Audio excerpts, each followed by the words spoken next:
ফিচারগুলো আছে আমরা সবগুলোকেই এই ফিচারে থাকতে হবে ভোটার কনফিডেন্সিয়ালিটি পারপাজে। দেন হচ্ছে গেলো যে আমরা চাই যে আমাদের যে ব্যাক এন্ড স্টোরেজ ইউজ করতে হবে, তো সেটা হবে ব্লকচেন বেসড লেজার, যেটা হবে ইমিউটেবল, তো আমরা কখনো যেন রেকর্ডগুলো চেঞ্জ না করতে পারি, হ্যাঁ, for the transparency.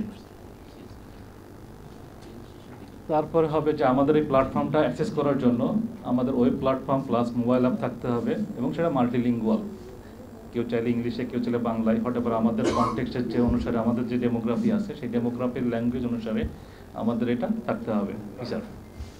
And core objective কি, আমরা বলতেছি যে আমাদের সিস্টেমটা হতে হবে সিকিউর সবসময়, এই সিস্টেমটা হতে হবে scalable system and user trust. And scalable is a big concern আমাদের বাংলাদেশের সিস্টেমগুলো যারা ডিজাইন করে।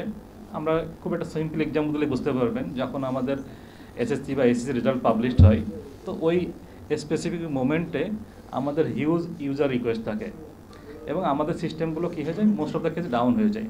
আগে তো কমপ্লিটলি ডাউন হয়ে যেত, এখন কিছুটা স্কেলেবল, বাট আমাদের যেহেতু মানে 18 কোটির অ্যারাউন্ড পিপল, তো তার মধ্যে অ্যাক্টিভ ভোটারের অনুসারে আমাদেরকে সিস্টেমটা এমনভাবে ডিজাইন করতে হবে সেটা অটোমেটিক ইলাস্টিসিটি থাকে, এবং এন্ড ইউজারের যে কোনো ট্রাফিককে যেন ক্যাটার করতে পারে।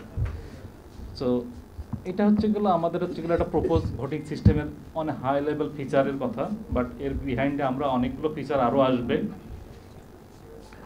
আর যেহেতু বলতেছি যে আমাদের সিস্টেমটা ক্লাউড সিস্টেম, সো তাহলে এক্ষেত্রে আমাদের ক্লাউড সিস্টেমের কিছু সিকিউরিটি মেজারমেন্ট থাকতে হবে, যেটা আমরা ফলো করে থাকি। ইনফ্রাস্ট্রাকচার লেভেলের মানে সিকিউরিটি থাকতে হবে, এবং ইনফ্রাস্ট্রাকচার জন্য আমরা সিঙ্গেল ইনফ্রাস্ট্রাকচারের উপরে ডেভেলপ না করি আমাদের সিস্টেমটা, সেটা হয়তো মাল্টিপল রিজিয়ন জিওগ্রাফিক্যালি, হ্যাঁ, হাই অ্যাভেলেবল সিস্টেম, যেন একটা সিস্টেম ডাউন হয়ে গেলেও যেন আর একটা সিস্টেম থেকে আমরা ট্রাফিক ক্যাটার করতে পারি, হ্যাঁ। তারপরে বলতেছি যে আমাদের যে সিকিউরিটি সিস্টেম ডেভেলপ করা হবে, সো আমাদের সিস্টেমের ইউজার থাকবে, তারপরে আমাদের অ্যাডমিনিস্ট্রেটর থাকবে, বা আমাদের অফিসিয়াল স্টাফ থাকবে, আমরা একদম লিস্ট প্রিভিলেজ মেথডে কাজ করতে হবে, হ্যাঁ। আমরা যার যতটুকু নেসেসারি রোল ততটুকুই দিতে হবে, তার বাইরে দেওয়া যাবে না।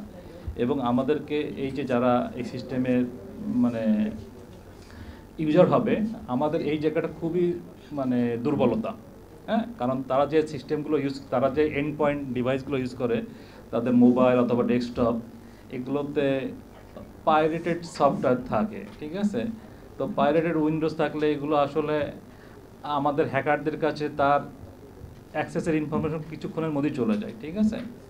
তো আমাদেরকে ওই জায়গায় কাজ করতে হবে যে জায়গাটা end to end enterprise point যাতে থাকে, এবং আমাদের যে সকল ইউজার এগুলোকে মেনটেন করবে তাদের জন্য কখনোই পাইরেটেড সফটওয়্যার ইউজ করতে না দেওয়া হয়, ঠিক আছে। তাহলে কি হবে যে আমাদের যে সিস্টেম ডিজাইন করব এগুলো টোটালি সিকিউর থাকবে। আর আমরা বলতেছি যে আমাদের ডাটাটা যখন ইন ট্রানজিট, আমরা বলতেছি কাস্টমারের ডিভাইস থেকে যখন হচ্ছে গেলো আমাদের সার্ভার পর্যন্ত ডাটা আসবে ইন ট্রানজিটে, এটা এনক্রিপশন থাকতে হবে।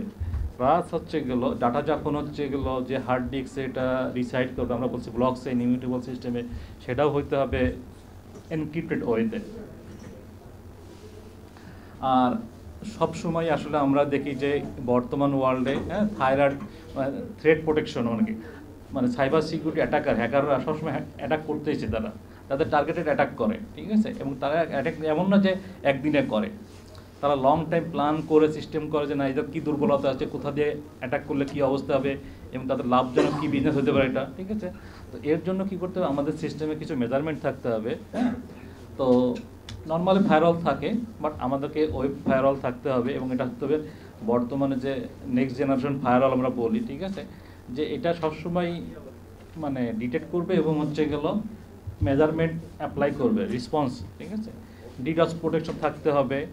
তারপরে আমরা বলতেছি security incident and event management plus security orchestration automatic response. মানে এটা হচ্ছে গেলে এমন একটা জিনিস যে আমরা একটা সিস্টেম বানাইলাম, ঠিক আছে, এই সিস্টেমটার জন্য আমাদেরকে সবসময় সিকিউর পার্সপেক্টিভে প্রত্যেকটা পয়েন্টে আমরা যেন মনিটরিং করি, এবং যদি কখনো থ্রেড আমরা ইভলভ হয় সিস্টেমে, তো ওই সিস্টেমই যেন সেটাকে রেসপন্স করে, মানে মিটিগেট করার জন্য। তো এই জিনিসগুলোকে আমরা যদি ইন্টিগ্রেটেড ওয়েতে ডিজাইন করতে পারি, তাহলে আমরা সিকিউর অনলাইন ভোটিং মেথোডোলজি আমরা করতে পারবো। আর কমপ্লায়েন্স হচ্ছে এগুলো আমরা মানে লাইক জিডিপিআর যেটা ইউরোপে ফলো করে, তারপরে আমেরিকাতে আসল পলিসি আছে, আমাদের বাংলাদেশের কনটেক্সটে যে আমাদের যে পলিসি থাকবে লোকাল পলিসি, এই রেগুলেশনগুলো ফলো করতে হবে। দেন হচ্ছে গেল এরপরে আমরা কিছু সাইবার সিকিউরিটি মেজারমেন্টের কথা অনেক হাই লেভেলে বলবো কিওয়ার্ডে। সো আমরা বলতেছি যে অথেন্টিকেশন থাকতে হবে এবং সেটা হইতে হবে biometric or OTP or maybe both, ঠিক আছে? যে আসলে যে হিউম্যান তার ভোটিং প্রসেসে অংশগ্রহণ করবে বা ভোট রেজিস্ট্রেশন অংশগ্রহণ করবে, তাকে অবশ্যই বায়োমেট্রিক বেস ইনপুট নিব। সাথে হচ্ছে গেলো সে হোদার ইজ এ লাইভ পার্সন আর তার ভিডিওকে আমরা ক্যাপচার করতেছি কি না, আমরা সবগুলোকে অ্যানালাইসিস করেই আসলে এই অথেন্টিক মেথডটা ডিজাইন করতে হবে। এবং আমাদেরকে বাংলাদেশ গভর্নমেন্টের এনআইডি সিস্টেমের সাথে ইন্ডিকেট করতে হবে for cross matching and referencing. Then vote integrity, ঠিক আছে? আমরা বলতেছি যে আমাদের এই ভোটটা যদি যখন আমরা কন্ডাক্ট করব, তো সেটা হবে block chain base immutable storage use করে, যাতে আমরা কোনোভাবে এটাকে না করতে পারি, মডিফাই না করতে পারি। আর আমরা আসলে এই যে টেম্পারিং প্রুফ এগুলোকে ক্রিপ্টোগ্রাফিক যে অ্যালগোরিদমগুলো এখনও ব্রেক করা সম্ভব না at this point of time, কারণ আমরা আসলে একদিকে যখন রিসার্চ চলতেছে আর একদিকে আর একটা গ্রুপ আছে এগুলো ব্রেক করার চেষ্টা করতেছে। তো আমরা আসলে চেষ্টা করবো যে এখনকার যেগুলো ওয়েল এস্টাবলিশড মেথড সেগুলোকে আমরা ইউজ করব। অ্যাট দ্য সেম টাইম আমরা এই সিস্টেমটা কিন্তু স্ট্যাটিক সিস্টেম না, ইটস এ লাইভ সিস্টেম। তো এটাকে আমরা এনহান্স অ্যান্ড ট্রান্সফরমেশন করতে থাকবো সবসময়ই। anonymity is a big concern in the voting process. So আমরা যেটা করব যে ইউজার ভোট দেবে তাকে তো আমরা সিকিউরলি অথেন্টিকেট করতেই হবে, সাথে তার যে ভোটিং রাইট এটা একটা সিক্রেট জিনিস, ঠিক আছে? আমরা এই সিক্রেসিতে আমরা কোনোভাবে হাত দিতে পারবো না। তো এই জায়গাটাতে আসলে আমাদেরকে কিছু কাজ করতে হবে এবং কাজ করার জন্য অলরেডি মানে রিনাউন্ড অ্যালগোরিদম আছে লাইক জিরো নলেজ প্রুফ, জেডকেপি, হ্যাঁ, এইগুলো দিয়ে আমরা যেগুলো যদি সিস্টেম ডিজাইন করি তাহলে আমাদেরকে আসলে আমরা ইউজারের যে অথেন্টিকেশন অ্যান্ড ভোটিং রাইট এবং এটা যে কাউকে আমরা যেন একসাথে টাই না করতে পারি, যাতে টার্গেটেড ভোটার না মানে টার্গেটেড অ্যাটাক পরবর্তীতে না হয়। তো এটার জন্য আসলে আমাদেরকে কাজ করার জায়গা আছে এবং এর জন্য ওয়ার্ল্ড ওয়াইড অনেক দেশেই এই প্রোটোকলগুলো ইউজ করে সলিউশন ডেভেলপ করা হয়েছে। হ্যাঁ, এই হচ্ছে গেলো আমার সংক্ষিপ্ত প্রেজেন্টেশন বা উপস্থাপনা যে আমাদের একটা অনেক হাই লেভেল সিকিউর এসওভিএম সিস্টেমে কী কী থাকতে পারে। আরও অনেক কনসার্ন আসবে, অনেক ফিচার আসবে, বাট আমরা আসলে সবার কাছ থেকে হয়তো বা ডিসকাস করব এবং ওভার দ্য ইউডিরন ভাই। Thank you Arif Hossain.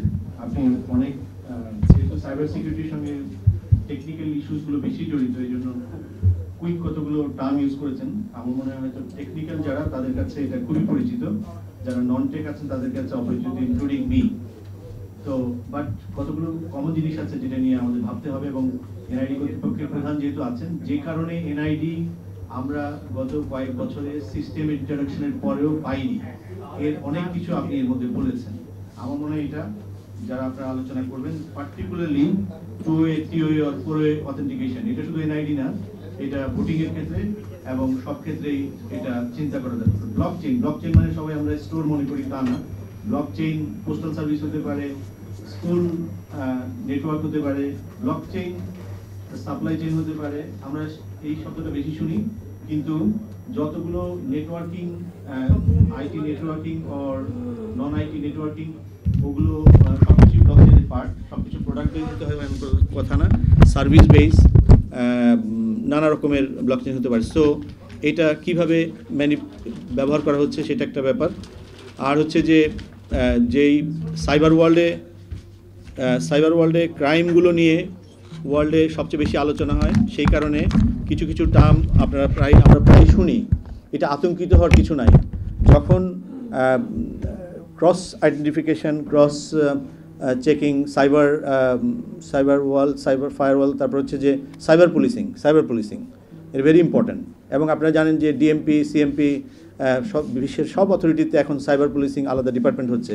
কিন্তু আমি একটা উদাহরণ দিই, সেটা হচ্ছে যে আমি আমাদের একটা অথরিটি এ ব্যাপারে আছে, তাদের সঙ্গে কথা বলে বুঝতে পেরেছি তাদের অনেকেই আসলে ব্যুরোক্র্যাট, এবং তাদেরকে পার্সোনালি আমি বলবো না তাদের কোনো ব্যাপার, কিন্তু আমি বলবো যে এইসব ব্যাপারে সব ব্যাপারে আমাদের যে ব্যাপারটা একটু অসুবিধা হয় সেটা যাতে এই সাইবার পুলিশিংয়ের ব্যাপারে, সাইবার সিকিউরিটির ব্যাপারে যাতে না হয় দয়া করে, তাহলে আমরা ডুবতেই থাকবো এবং আমরা সামনে এগোতে পারবো না। এগুলো হাইলি স্পেশালাইজড ম্যাটার, এবং সাইবার পুলিশিং কী করতে হবে সেটা ট্রেনিংয়ের জন্য 100 দেশে ভ্রমণের দরকার নেই, সেটার জন্য এনাফ কিন্তু লেখাপড়া আজকাল আমাদের ইউনিভার্সিটিগুলোতে হচ্ছে।